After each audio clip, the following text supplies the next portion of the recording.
Hello, Vancouverites! Thinking about building a laneway house, but not sure about the process? Hey, you're in luck! Here's a how-to guide on laneway homes. We'll talk about what they are, why you'd want one, and how to start building your very own. Ah, beautiful Vancouver! The rapidly growing coastal city with some of the highest real estate prices on the planet. On par with metropolitans like New York and Hong Kong. Because of this growth, more homeowners are looking for ways to expand their living space and get the most out of their properties. But how? Enter laneway homes. Do you have maturing children needing their own space, but having trouble affording a place in Vancouver? Do you have aging parents you'd like to keep close? Do you have a growing, multi-generational family living under one roof and needing some additional space? Lastly, do you want some additional income? If you answered yes to any of these, then a laneway home is perfect for you and your family. Laneway houses increase your property's overall value, provides an additional suite to lease out, and attracts higher rent as they don't have shared walls as apartment and basement suites do.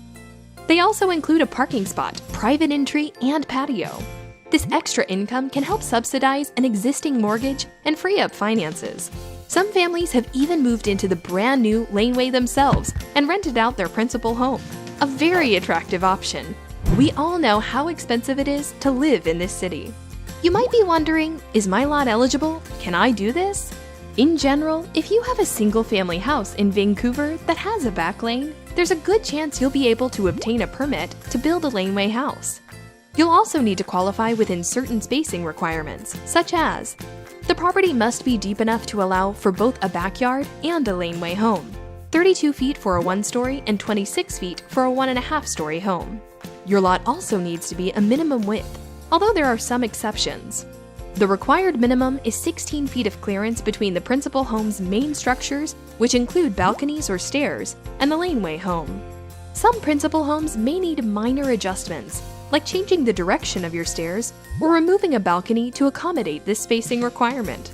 The lot needs access to an open lane or be flanked by a street on both the front and rear of the property.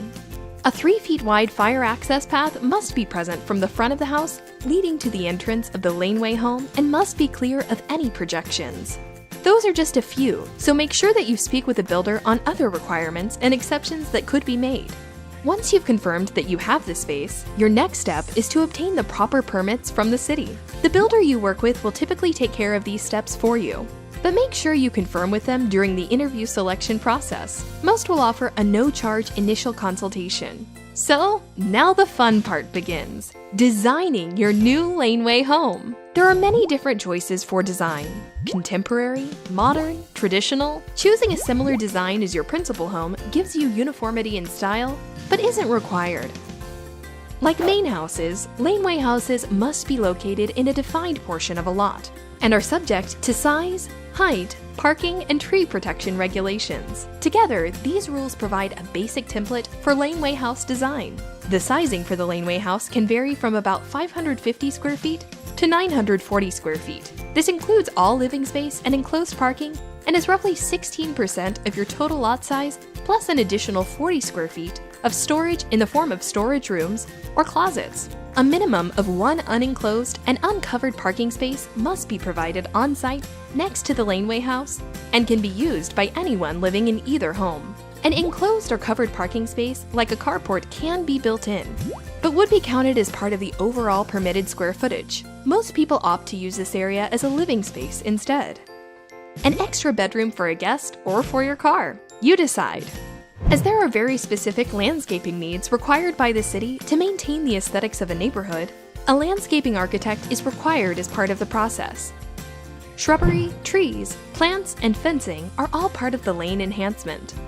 Once the spacing requirements and design regulations have been considered, we're able to create a beautifully laid out home design, like some of these blueprints. After deciding on the design, you're ready to break ground and build. An experienced builder can help make this an amazing, smooth, and easy journey. Now sit back, relax, and enjoy watching your new laneway home being built from the comfort of your own home.